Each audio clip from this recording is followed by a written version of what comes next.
ഇന്നിവിടെ ഞാൻ രാവിലത്തെ എൻ്റെ ഫുഡിൻ്റെ വീഡിയോ ആണ് ഇടാൻ പോണത്. അതിനായിട്ട് രാവിലെ തന്നെ ഞാൻ കഞ്ഞി വെക്കാനായിട്ട് കുക്കർ അടപ്പത്ത് വെച്ച് അതിലേക്ക് അരി കഴുകിയിടുന്നു.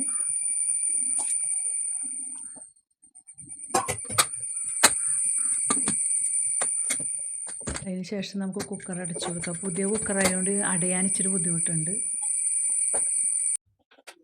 ഇനി നമുക്ക് അടുത്ത അടുപ്പത്തേക്ക് ബീൻസ് അരിഞ്ഞ് കഴുകി വെച്ചിരിക്കുന്നതാണ്. അത് വെച്ച് കൊടുക്കുക. അതിലേക്ക് ഉപ്പിട്ട് കൊടുക്കുക, വേപ്പില ചേർത്ത് കൊടുക്കുക, പച്ചമുളക് ഇട്ട് കൊടുക്കുക, ഉപ്പ് ചേർത്ത് കൊടുക്കുക. ഇത്ര സാധനങ്ങൾ. ആ വെള്ളം കുറച്ച് വെച്ചാൽ മതി, പെട്ടെന്ന് വേവുകയാണ്.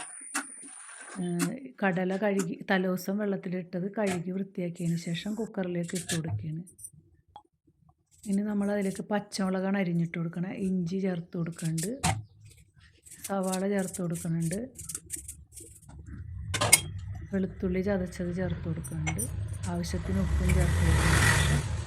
കുക്കർ അടച്ച് വെച്ച് വേവിച്ചെടുക്കും.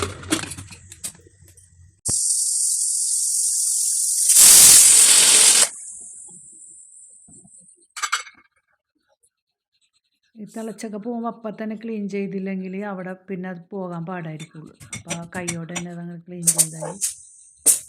കുക്കറിൽ വിസിൽ വന്നതിന് ശേഷം കുറച്ച് നേരം, വേവുള്ള അരിയാണ്, കുറച്ച് നേരം സ്ലോവിൽ ഇട്ടതിന് ശേഷം ഇറക്കി വെക്കുള്ളൂ. അത് എയറൊക്കെ പോയി കഴിയുമ്പോഴാണ് പിന്നെ നമ്മൾ തുറക്കുന്നത്. അപ്പോൾ ബീൻസ് ഒരുവിധം റെഡി ആയിട്ടുണ്ട്. ഇച്ചിരി വെള്ളവും കൂടി പറ്റാനുണ്ട്. നമുക്ക് കുറച്ച് നേരം കൂടി അടച്ച് വെച്ച് വേവിക്കാം. വേവ് കുറവായതിൽ കുറച്ച് വെള്ളം ഒഴിക്കാൻ പാടുള്ളൂ. മീൻ വറുക്കാനായിട്ട് മസാലകൾ റെഡിയാക്കിയാണ്. ഇത്തിരി മുളക് പൊടി, മഞ്ഞൾപ്പൊടി, കുറച്ച് വെളിച്ചെണ്ണ, ഉപ്പും കൂടി ചേർത്ത് മിക്സ് ചെയ്തതിന് ശേഷം നമുക്ക് മീനിലേക്ക് പുരട്ടി കൊടുക്കാം.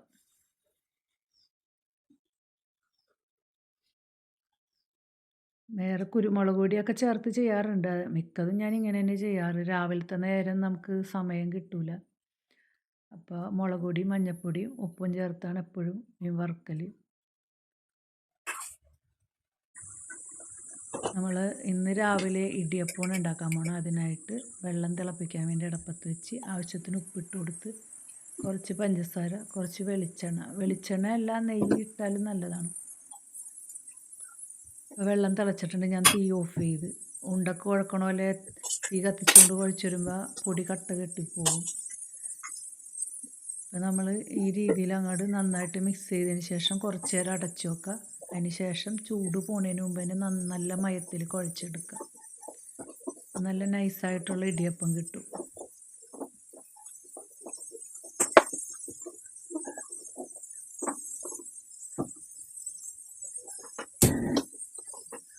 അടപ്പിൽ കരട് കെട്ടിയിട്ടുണ്ടാകും, ചില സമയം അങ്ങനെ ആകുന്നുണ്ട്. നമ്മളൊരു ചട്ടി അടപ്പത്തേക്ക് വെച്ചിട്ട് ബീൻസ് ഒലത്താൻ വേണ്ടിയിട്ടാണ്.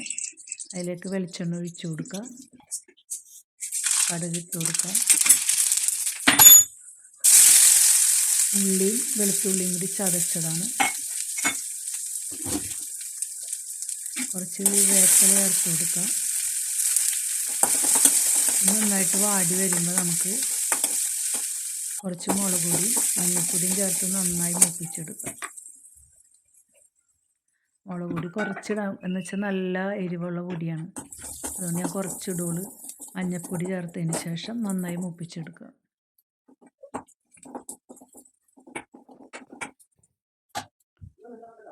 ബീൻസ് അതിലേക്ക് ഇട്ട് കൊടുത്തതിന് ബീൻസ് ഇട്ടതിന് ശേഷം നന്നായി ഇളക്കി യോജിപ്പിച്ചതിന് ശേഷം കുറച്ച് നേരം ആ എണ്ണയിൽ കിടന്നൊന്ന് അത് വരണ്ട് വേണ്ട, എന്നാലേ അതിന് ടേസ്റ്റ് വരുള്ളൂ. അല്ലെങ്കിൽ വെള്ളം ചോക്കും, നമ്മൾ വെള്ളത്തിലിട്ട് വേവിക്കല്ല. ചിലർ അത് ഉള്ളിയൊക്കെ വാട്ടിയിട്ട് അതിലിട്ട് തന്നെ അടച്ചു വെച്ച് വേവിക്കും. എനിക്കിങ്ങനെ എടുക്കണേന് നല്ലതായിട്ട് തോന്നുന്നു. നമ്മൾ അടുത്ത ചട്ടി വെച്ച് കൊടുത്തിട്ട് അതിലേക്ക് വെളിച്ചെണ്ണ ഒഴിച്ചു കൊടുത്ത് വെളിച്ചെണ്ണ ചൂടാകുമ്പോൾ നമ്മൾ കടല ഒലത്താൻ പോവുകയാണ്. കടല താളിക്കാൻ വേണ്ടിയിട്ടാണ് ഈ ചട്ടി വെച്ചേക്കണം. അതിലേക്ക് വെളിച്ചെണ്ണ ഒഴിച്ച് വെളിച്ചെണ്ണ ചൂടാകുമ്പോൾ നമുക്ക് അതിലേക്ക് കടുക് ഇട്ട് കൊടുക്കാം. അപ്പോൾ കഞ്ഞി അവിടെ റെഡി ആയിട്ടുണ്ട്. അത് തുറന്നതിന് ശേഷം വെള്ളം ഒഴിച്ച് കൊടുത്ത് ഇത്തിരി ഉപ്പിട്ട് അത് നന്നായി വെട്ടി തിളച്ച് കഴിയുമ്പോൾ കുറച്ച് വെള്ളം കൂടി ചേർത്തതിന് ശേഷം നമുക്കത് അടക്കാം. ഇവിടെ കടുക് ഇട്ട് കൊടുത്തിട്ടുണ്ട്. സവാളയും വേപ്പിലയാണ് അതിലേക്ക് ഇട്ടേക്കുന്നത്. ഇഞ്ചി വെളുത്തുള്ളിയൊക്കെ നമ്മൾ ഇട്ടാണ് വേവിച്ചേക്കുന്നത്. കടല വേവിച്ചപ്പോൾ അതൊക്കെ ചേർത്ത് കൊടുത്തിട്ടുണ്ട്. മല്ലിപ്പൊടി, മുളക് പൊടി, മഞ്ഞൾപ്പൊടി, പിന്നെ 1 സ്പൂണ് ഗരം മസാലപ്പൊടി. നന്നായി മൂപ്പിച്ചെടുക്കുക. ഇത് എണ്ണ ചൂടായി കിടക്കണോണ്ട് പെട്ടെന്ന് തന്നെ ഇടണം, അല്ലെങ്കിൽ പൊടി കരിഞ്ഞു പോകും. ഇനിയിപ്പോൾ ഇത് ഞാനിതിലൊന്നും ചേർക്കണില്ല. തേങ്ങാപ്പാൽ വേണമെങ്കിൽ ചേർക്കാം, അല്ലെങ്കിൽ ആ കടല തന്നെ ഒന്നും കൂടി അരച്ച് നല്ലൊരു കുറുകൽ കിട്ടും. പക്ഷെ അതല്ലാണ്ട് ഇതിപ്പോൾ നല്ല ടേസ്റ്റ് ഉണ്ടാവും.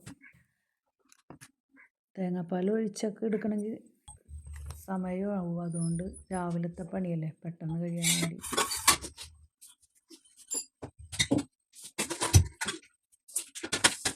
നമ്മൾ ഇടിയപ്പം ഉണ്ടാക്കാനാണ് പാത്രം എടുത്ത് വെച്ചേക്കുന്നത്. ഇപ്പോൾ പൊടി നന്നായി കുഴച്ചെടുത്തിട്ടുണ്ട്. നമുക്ക് കഞ്ഞി അടച്ചതിന് ശേഷം ഇടിയപ്പം ഉണ്ടാക്കാൻ തുടങ്ങാം.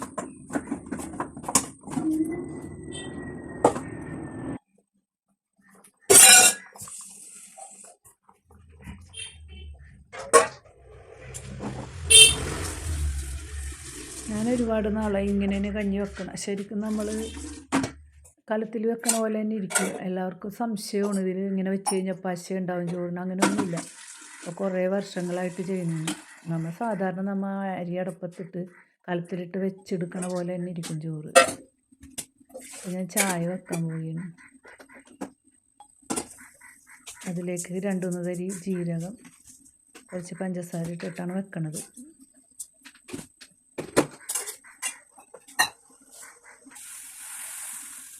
തിളച്ചിട്ടുണ്ട്. നമുക്ക് ചായപ്പൊടി ഇട്ട് കൊടുക്കാം.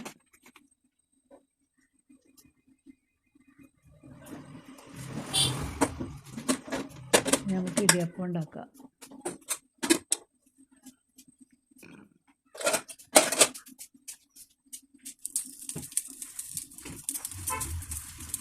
നല്ല നൈസായിട്ടുള്ള അച്ചാണിൻ്റെ. അതിന് നല്ല നമ്മളിങ്ങനെ ഈ രീതി കുഴച്ച് വെച്ച് കഴിഞ്ഞാൽ നന്നായിട്ട് റെഡിയായി കിട്ടും. വലിയ ബുദ്ധിമുട്ടൊന്നുമില്ല. ഇത് പൊടി ഇപ്പോൾ ഇവിടെ ഞാൻ ഉണ്ടാക്കുന്ന പൊടി തന്നെയാണ്. ഇവിടെ എനിക്ക് ചെറിയൊരു ഫ്ലവർ മില്ലുണ്ട്. അപ്പോൾ അതിൽ പൊടിച്ച് വറുത്തെടുക്കണ പൊടി തന്നെയാണ്.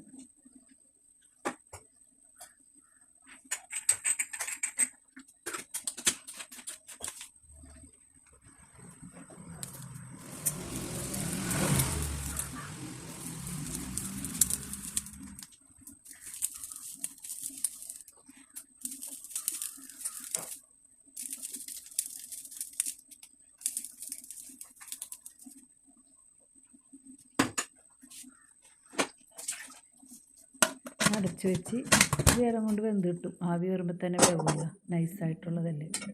നമുക്ക് കട്ടൻ ചായ വെച്ച് കൊടുക്കാം.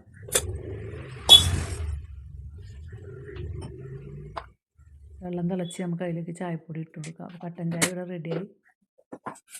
നമുക്കൊരു ചട്ടി വെച്ചതിന് ശേഷം മീൻ വറുത്തെടുക്കാം. അതിനായിട്ട് വെളിച്ചെണ്ണ ഒഴിച്ച് കൊടുക്കുക. വെളിച്ചെണ്ണ ചൂടായതിന് ശേഷം നമുക്ക് മീൻ വെച്ച് കൊടുക്കുക. വേപ്പല ഇടുമ്പോൾ ആ ചട്ടിമേൽ അങ്ങനെ പിടിക്കില്ല. പിന്നെ മീൻ വറുത്തതിന് ഒരു പ്രത്യേക ഒരു വേപ്പലയുടെയൊക്കെ ഒരു നല്ല ഇത് വരും. ഒരു ടേസ്റ്റാണ് വേപ്പല ഇടുമ്പോൾ. ചോറ് നമ്മൾ തുറന്നിട്ടുണ്ട്. കുറച്ച് നേരം ആവി കളയാൻ വേണ്ടി ഒന്ന് കുടഞ്ഞു വെക്കാം.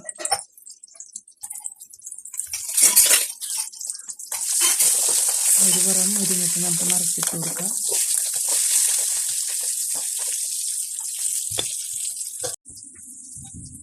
ഇടിയപ്പം റെഡി ആയിട്ടുണ്ട്. പണ്ടത്തെ ഇഡലി പാത്രമാണ് എല്ലാം പോയി കിടക്കുന്നു. പക്ഷെ കളയാൻ തോന്നണില്ല. നല്ല ഇപ്പോൾ വാങ്ങിയതിനൊക്കെ നല്ലതാണിത്.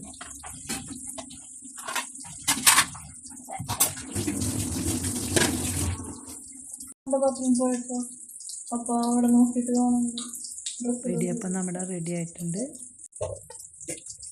കടലക്കറിയും ഇടിയപ്പവും റെഡി.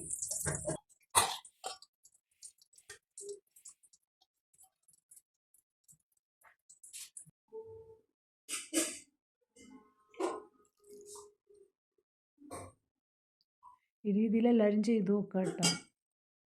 എൻ്റെ രാവിലത്തെ പണികളൊക്കെയാണ് ഞാൻ കാണിച്ചേക്കണം. നിങ്ങൾക്ക് ഇഷ്ടമായെങ്കിൽ ഷെയർ ചെയ്യണം, ലൈക്ക് ചെയ്യണം, കമൻ്റ് ഇടണം, സബ്സ്ക്രൈബ് ചെയ്യണം.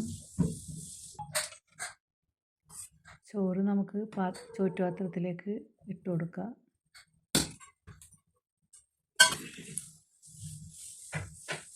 6:30 ആകുമ്പോൾ ഞാൻ പണി തുടങ്ങും. 8 മണിക്ക് മുമ്പ് എൻ്റെ എല്ലാ പണിയും കഴിയും. എന്ന് വെച്ചാൽ പിള്ളേർക്ക് സ്കൂളിൽ പോകുന്ന നേരം ആകുമ്പോഴേക്കും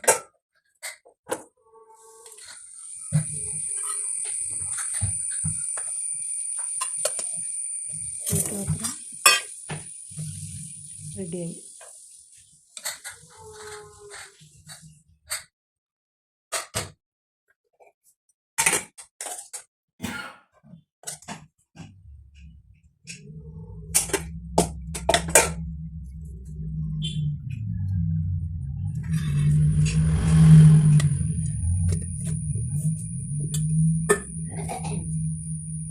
നമ്മുടെ വീഡിയോ ഇവിടെ കഴിഞ്ഞ് തീർന്ന് ഞാൻ നിർത്താൻ പോവുകയാണ്.